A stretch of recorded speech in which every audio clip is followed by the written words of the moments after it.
قل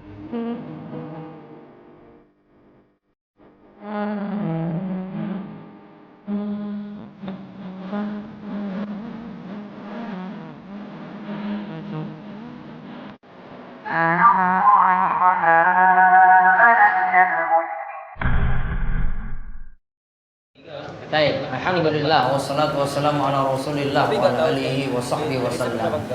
Baik, kita masuk ke bahasan ke-17, judulnya setelah makna Wahabi.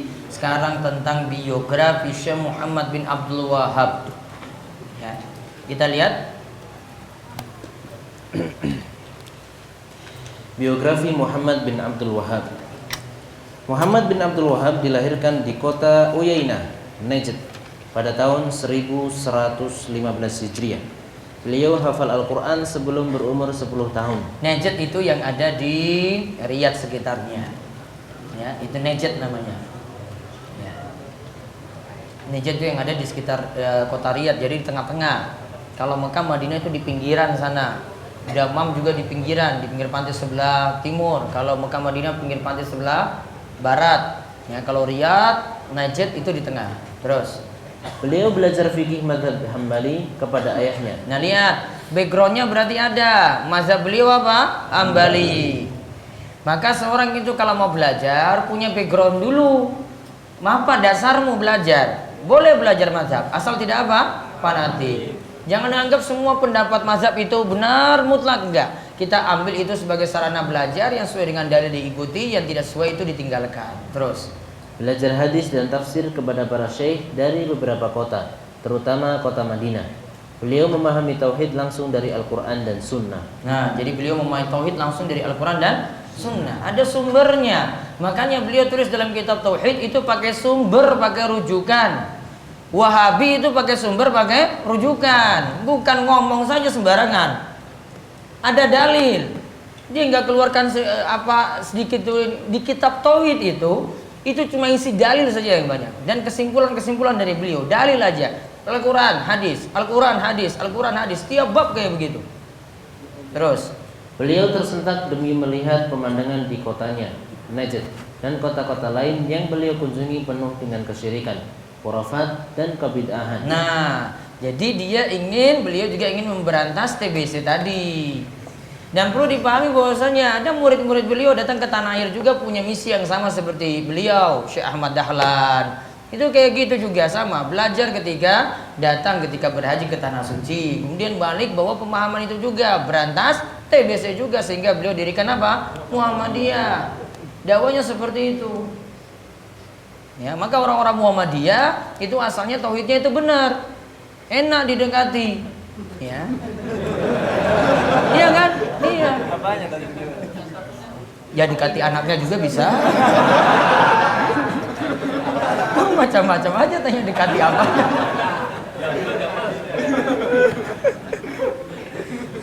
Tapi lebih enak jenengan bandingkan aja sendiri.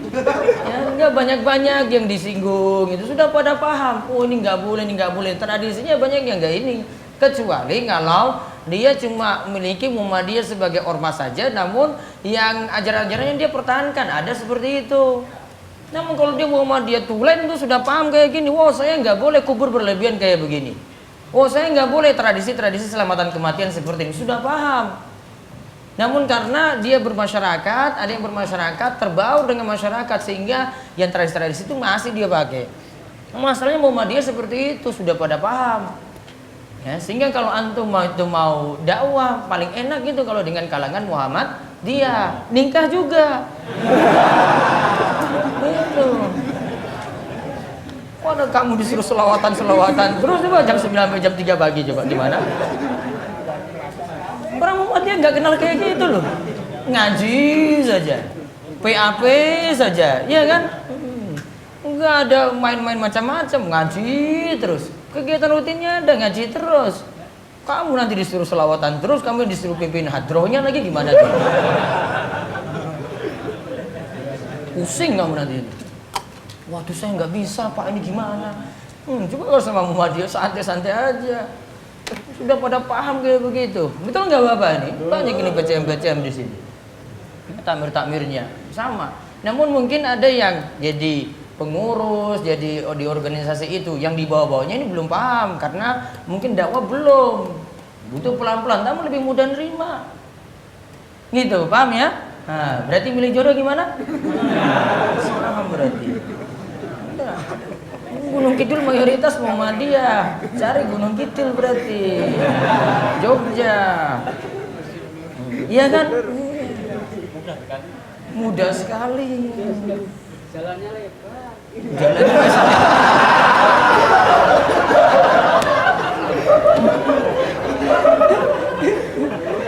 jalannya sudah lebar gitu. Iya, terus. Demikian pula adanya pengeramatan kubur yang sangat-sangat bertentangan dengan ajaran Islam. Beliau merasa prihatin mendengar banyak wanita di negerinya dengan perantaraan pohon kurma berdoa, "Wahai pohon kurma yang besar, aku menginginkan suami tahun-tahun ini juga." Wah, lihat galau dia.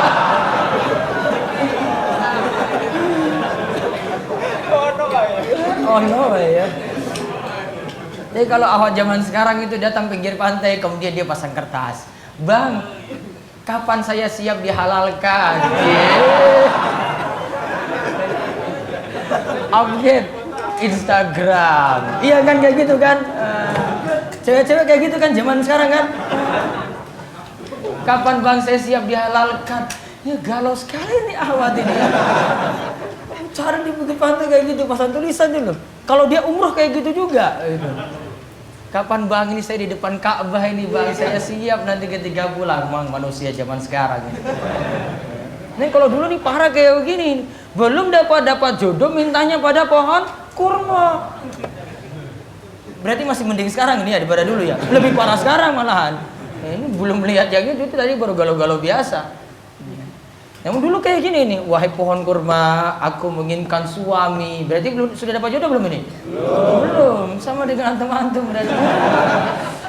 Nah, terus dihijaz. Di Hijaz beliau melihat orang-orang menyembah kuburan para sahabat, kuburan keluarga Nabi Shallallahu Alaihi Wasallam dan kuburan Nabi Shallallahu Alaihi Wasallam sendiri, di mana penyembahan semacam itu tidak layak dilakukan kecuali kepada Allah saja. Nah, di Hijaz sana kalau ada kubur-kubur sahabat disembah, kubur keluarga Nabi juga disembah, kubur Nabi sendiri juga sama. Ibadahnya seperti itu. Makanya Syekh Muhammad bin Abdul Wahab prihatin sekali. Ini gimana nih kayak begini? Jauh dari dakwah Nabi Sallallahu Alaihi Wasallam. Terus di Madinah beliau banyak menjumpai orang-orang meminta pertolongan kepada Rasulullah Sallallahu Alaihi Wasallam. Padahal beliau sudah wafat dan berdoa kepada selain Allah, di mana perbuatan tersebut jelas bertentangan dengan Al-Quran dan sabda Rasulullah Sallallahu Alaihi Wasallam. Al-Quran telah menegaskan, "Wala tad'u min dunillahi ma la yanfa'uk wa la yadurruk, fa in fa'alta fa innaka idzan minadh dhalimin." Dan janganlah kalian menyembah sesuatu selain Allah yang tidak mampu sedikit pun memberi kemanfaatan maupun mencegah kemudaratan. Bila itu kalian lakukan, maka kalian benar-benar termasuk orang-orang yang zalim. Yunus 106. nah, terus perbuatan Zalim pada ayat di atas maksudnya adalah perbuatan syirik. Nah, itu seperti yang kita jelaskan juga pada sebelumnya. Ya, pernah Rasulullah Shallallahu Alaihi Wasallam berkata kepada anak pamannya Abdullah bin Abbas, "Idza sa'alta fas'alillah wa idza sta'anta fasta'in billah."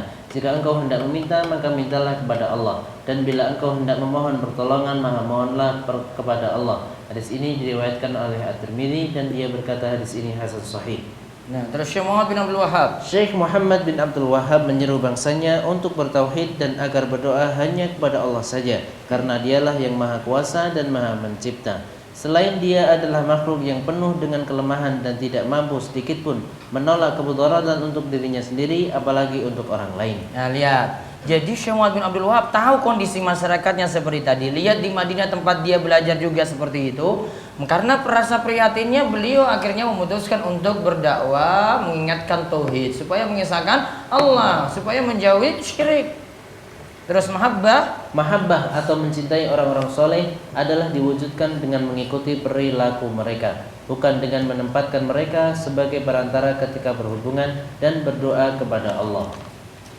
Ya, terus ya, ingat ya, mencintai orang soleh diwujudkan mengikuti perilaku mereka, bukan orang solehnya yang disembah. Nah, sekarang kita lihat di sini Syekh ringkaskan 3 hal di sini tentang penyikapan terhadap Syekh Muhammad bin Abdul Wahab. 1. Perlawanan orang-orang batil terhadap beliau. Para ahli bid'ah menentang keras dakwah-dakwah tauhid yang disampaikan oleh Syekh Muhammad bin Abdul Wahab. Ini tidak mengherankan karena memang yang namanya musuh-musuh tauhid itu di zaman Rasulullah SAW pun sudah ada. Bahkan mereka itu merasa heran terhadap dakwah tauhid ini. Allah mengisahkan, aja'alal aliha ilahan wahidan, inna hadza la syai'un ujab. Mengapa dia mengharuskan adanya satu Tuhan saja? Sungguh itu adalah satu hal yang sangat mengherankan. Shad ayat 5. Musuh-musuh Syekh Muhammad bin Abdul Wahab pun memulai melancarkan perlawanan dan permusuhannya. Mereka menyebarluaskan kabar-kabar bohong tentang dirinya. Bahkan mereka pun pernah bersekongkol untuk membunuhnya agar dakwahnya terhenti tidak berkelanjutan. Tetapi Allah masih menjaga dan menolong beliau sehingga dakwah tauhid tersebar luas di daerah Hijaz dan daerah-daerah lainnya. Jadi bentuk permusuhan terhadap dakwah tauhid itu kadang dengan kabar-kabar bohong. Entah itu dia buat dari dakwah tadi kalimat-kalimatnya itu diubah, ini dakwah keras, ini radikal, bisa. Kadang dengan isu-isu yang tidak masuk akal. Oh, kalau kamu ngaji itu ya, nanti kalau ini biasanya nih tentang DS ini. Ya, kalau kamu itu ngaji berhenti dari kajian, disuruh kembalikan semua yang sudah diberi gamis dan macam-macam. Ya, itu sebagian kayak gitu dulu. Saya sudah senyum-senyum aja nih. Saya sudah tahu nih backgroundnya yang bilang ini siapa. Ya, sudah tebak ini. Oh, ini sudah paham saya ini. Ya, saya tanya, memang dari siapa itu? Sudah tahu saya. Memang ada yang nggak suka seperti itu. Isu kan yang nggak benar coba. Suruh katanya kembalikan uang dan apa yang pernah diberi. Uang DS saja ada kesulitan uang, lagi belum ditutupi, mau kasih kembalikan bagaimana? Kita nggak butuh seperti itu. Diisukan macam-macam. Isu itu macam-macam, sama seperti jenengan juga ketika di masyarakat juga sama. Isunya juga macam-macam seperti itu, lebih lagi daripada itu. Maka harus sabar dalam hal ini. Sama seperti Syekh di sini sebutkan. Terus bahkan sampai sekarang pun masih saja ada orang-orang menyebarkan berita-berita bohong tersebut. Kata mereka Muhammad bin Abdul Wahab telah mendirikan mazhab kelima dalam Islam. Padahal jelas-jelas dia adalah penganut mazhab Hambali. Padahal Syekh Muhammad itu penganut mazhab Hambali. Ya, dituduh dia itu dirikan mazhab yang kelima. Padahal pendapat Syekh Muhammad bin Abdul Wahab kalau bahas fikih itu adalah pendapat mazhab Hambali. Ya, contoh misalnya Syekh Muhammad bin Abdul Wahab ya Hambali ya berarti tidak kunut subuh dia. Dia pendapatnya kayak gitu. Ada beberapa pendapat juga ada kesamaan antara mazhab Syafi'i dan Hambali juga ada. Jadi bangun pendapatnya dari mazhab Hambali tadi, bukan mazhab baru yang dia dirikan. Terus sebagian dari mereka ada yang menuduh bahwa orang-orang Wahabi tidak mencintai Rasulullah SAW dan tidak mau bersolawat terhadapnya. Mereka itu anti solawat. Padahal kenyataannya Syekh Muhammad bin Abdul Wahab telah menulis kitab berjudul Mukhtasar Sirah Rasul yang menjadi bukti cinta dia kepada Rasulullah SAW. Pendek kata, mereka selalu membuat-buat cerita dusta yang dialamatkan kepada diri Syekh Muhammad bin Abdul Wahab. Namun mereka itu tidak akan lepas dari hisab Allah kelak di hari kiamat. Nah, lihat, sebenarnya judul bukunya ini Mukhtasar Zadil Ma'ad. Jadi Mukhtasar Zadil Ma'ad karya Ibnul Qayyim, Syekh itu ringkas. Yang 4 atau 5 jilid beliau jadikan cuma satu buku saja tipis. Ya. Saya pernah kaji ini juga di majelisnya Syekh Shalal Fauzan, bahas dari awal sampai akhir itu bahas ini. Itu maksudnya. Ini kitab sejarah karena kitab Zadul Ma'ad itu berisi sirah Nabi. Namun beliau punya kekhususan membuat kitab ini dengan bab-bab tertentu. Ada bab fikih di situ disebutkan ya. Macam-macam, namun berdasarkan kitab sirah ini sebenarnya. Dan itu beliau cuma susun kitab Zadul Ma'ad ini ya. Syekh Ibnul Qayyim tadi, Imam Ibnul Qayyim menyusun ini cuma dalam satu kali perjalanan safar. Tidak bawa referensi yang banyak. Cuma dari hafalan berarti beliau itu nulis. Ya. Nah, itu diringkas oleh Syekh Muhammad bin Abdul Wahab. Ringkas dengan seringkas-ringkasnya. Terus Padahal bila mereka mau mempelajari kitab-kitab dia dengan tidak emosional, barangkali mereka tidak akan bersikap semacam itu. Karena sebenarnya yang didapati di dalam kitab-kitabnya tidak lain hanyalah ayat-ayat Al-Quran, hadis-hadis sahih, dan perkataan-perkataan para sahabat. Pernah seseorang yang bisa dipercaya mengabarkan kepada saya bahwa ada seorang ulama memperingatkan orang-orang agar tidak mengikuti ajaran Wahabi. Lalu suatu ketika salah seorang dari jemaah ulama tadi memberikan sebuah kitab karangan Syekh Muhammad bin Abdul Wahab. Sebelum diberikan kepada ulama tadi, nama pengarang kitab tersebut dihapus. Nah, jadi nama bukunya dihapus. Ya. Jadi nama bukunya dihapus biar nggak diketahui kalau ini dari Syekh Muhammad bin Abdul Wahab, ditutup itu. Jadi kalau antum juga mau kasih ke kiai kayak gitu, nutup itu namanya. Terus kasih, suruh baca. Pak, ini gimana jenengan baca ini? Ini buku bagus ini saya dapat dari Jogja ini.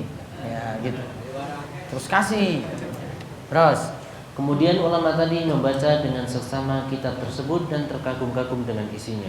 Alhamdulillah, setelah mengetahui siapa penulis buku yang dia baca itu, akhirnya dia pun mulai memuji Muhammad bin Abdul Wahab, tidak lagi bersikap seperti sebelumnya. Padahal sebelumnya itu dia ingatkan terus hati-hati dengan Syekh Muhammad bin Abdul Wahab tadi. Terus ada jamaahnya yang dengar itu punya kitab tauhid, dikasih sama gurunya tadi, ditutup namanya, terus dibaca. Masya Allah, ini bukunya luar biasa sekali, 60 sekian bab, ini luar biasa. Kemudian jadinya dia puji buku itu, terus dibuka namanya. Ini yang tulis Syekh Muhammad bin Abdul Wahab. Langsung berubah 180 derajat. Akhirnya dia puji terus Syekh Muhammad bin Abdul Wahab. Berarti orang itu ketika menuduh karena sebenarnya tidak tahu, karena dia mungkin tidak tahu dakwah yang benar seperti apa. Dia tidak tahu itu yang disampaikan seperti apa. Kalau suruh ngaji ikut, walhamdulillah mau ikut terus. Ya, ada yang seperti itu. Yang kedua, Rasulullah Shallallahu Alaihi Wasallam pernah berdoa di dalam sebuah hadis. Allahumma barik lana fi syamina, Allahumma barik lana fi yamanina. Qalu ya Rasulullah wa fi najdina. Qala hunaka zalazilu wal fitanu wa biha yadlu'u qarnu syaitan. Wahai Allah, berilah keberkahan bagi negeri-negeri kami, yaitu Syam dan Yaman. Para sahabat bertanya, dan negeri Najd. Namun Rasulullah Shallallahu Alaihi Wasallam menyahut, di sana banyak terjadi huru-hara dan fitnah, dan di sana juga banyak bermunculan para pengikut setan. Hadis ini diriwayatkan oleh Bukhari dan Muslim. nah Ibnu Hajar Al-Asqalani dan ulama lainnya menyebutkan bahwa Najd yang tersebut di dalam hadis di atas yang dimaksud adalah Irak. diberi catatan Irak. Terus Terbukti di sana banyak terjadi fitnah dan kerusuhan. Di sana juga menjadi tempat terbunuhnya Husain bin Ali radhiyallahu anhu. Hal ini berbeda dengan anggapan sebagian orang yang mengatakan bahwa Najd di situ maksudnya adalah Hijaz. Karena dalam kenyataannya di negeri Hijaz ini tidak pernah terjadi fitnah dan kerusuhan sebagaimana yang terjadi di Irak. Bahkan yang tampak di Hijaz adalah suburnya kehidupan tauhid, ketauhidan yang menjadi sebab Allah menciptakan manusia dan mengutus para rasul. Nah, jadi dalam doa tadi yang dimaksud Najd itu adalah Irak. Irak itu muncul aliran sesat dari situ. Syiah juga dari situ. Pemahaman yang sesat juga dari situ. ISIS dari mana? Nah, dari situ juga sama. Pemahaman fitnah macam-macam ya, dan aliran macam-macam dari situ itu keluar. Nah, itu yang diingatkan oleh Nabi SAW. Sedangkan yang di Hijaz, Najd yang di Hijaz itu adalah negeri tauhid. Terus yang terakhir, ulama-ulama yang bersikap adil dan jujur menyebutkan bahwa Muhammad bin Abdul Wahab adalah salah seorang mujaddid pembaharu abad ke-12 Hijriah. Abad ke-12. Sekarang abad ke-berapa? Sekarang 15 ya, abad ke-15. Ini abad ke-12, berarti 3 abad yang lalu, ya kan? Ya, baik. Mereka menulis buku-buku tentang biografi beliau. Salah satu ulama yang menulis buku tentang Syekh Muhammad bin Abdul Wahab adalah Syekh Ali At-Tantawi. Dan buku yang dia tulis berjudul Silsilah An A'lam At-Tarikh, silsilah tokoh-tokoh sejarah. Di dalam buku tersebut tercantum nama Syekh Muhammad bin Abdul Wahab dan Ahmad bin Irfan. Nah, An A'lam itu maksudnya tokoh-tokoh. Ya, At-Tarikh disebut tentang silsilah tokoh-tokoh sejarah. Terus di dalam buku tersebut beliau juga menyebutkan bahwa akidah tauhid tersebar sampai ke India dan negara-negara lainnya melalui jemaah haji yang sudah menerima ajaran tauhid selama mereka berada di Mekah. Karena itu orang-orang Inggris yang menjajah India waktu itu dan musuh-musuh Islam lainnya memerangi dakwah tauhid tersebut. Hal itu karena mereka tahu bahwa dakwah tauhid akan menyatukan kaum muslimin dalam melawan mereka. Kemudian mereka pun menghasung ulama-ulama bayaran untuk mencemarkan nama baik dakwah tauhid. Mereka pun memberi julukan kepada orang-orang yang melaksanakan ajaran tauhid dengan nama Wahabi. Dengan julukan tersebut diharapkan kaum muslimin menganggapnya sebagai salah satu aliran baru yang sesat, sehingga mereka tidak mau mendengar dan mengikuti ajaran tauhid yang mengajak mereka berdoa kepada Allah saja. Mereka orang-orang bodoh itu tidak tahu bahwa sebenarnya kata Wahabi itu juga sebenarnya sebuah kata yang dinisbatkan kepada Al-Wahhab, yaitu salah satu dari nama-nama Allah yang mulia, yang telah memberikan ajaran tauhid kepada Muhammad bin Abdul Wahhab dan menjanjikannya masuk surga. Yaitu menjanjikan kita masuk surga dengan tauhid. Maka ada ulama-ulama yang malah memuji Syekh Muhammad bin Abdul Wahhab disebut dengan mujaddid, pembaharu Islam. Ya, namun ketika Inggris itu ingin menguasai India, ketika itu ingin menguasai mereka, agar dakwah tauhid ini tidak merusak penjajahannya, maka dikirimlah ulama-ulama bayaran untuk menghancurkan dakwah tauhid dengan disebar isu-isu tentang apa? Wahabi. Ya, itu sampai bahasan ke-17. Baik, kita istirahat dulu 15 menit. Ya, 15 menit sampai nanti jam 11 kurang seperempat.